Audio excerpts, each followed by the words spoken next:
এই দেশের এত বিপদের মধ্যেও ওনার নিজের জীবন হানির সংখ্যা করেও আমাদের দেশের বেগম খালেদা জিয়া ইন্ডিয়ার কাছে মাথা নত করেন নাই, এই ফ্যাসিস্ট ফেরাউন নমরুদের কাছে মাথা নত করেন নাই।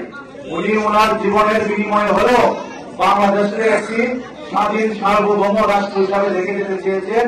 আল্লাহ ওনার দোয়া কবুল করেছেন। আমরা দেখতে পেয়েছি যে উনি অসুস্থ অবস্থায় সারা বিশ্ববাসী কিভাবে ওনাকে সম্মান দিয়েছে। আর এই ফেরাউন নমরুদ হাসিনা তারা দুঃসহ্যকে বলেও যেতে পারেনি।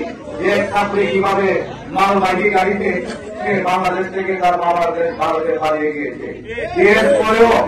এরপরেও হাসিনাকে নিয়ে যারা দিনে এবং রাতে স্বপ্ন দেখেন, তাদের তো লজ্জা হওয়া উচিত। তাদেরকে আমি বলবো, আপনারা মুফতি সাহেব এবং হক্কানি আলেমরা আমাদের শরণাপন্ন হয়ে ওযু গোসল করে আবার ইসলাম ধর্মে আপনারা ফিরে আসুন। আমি আপনাদেরকে এই আহ্বানটুকু করব। আর ভালোভাবে চলার জন্য যত ভালো কাজ আপনাদের মাধ্যমে দেশবাসী দেখবে, তত আপনাদের উপরে রাগ খুব কমবে।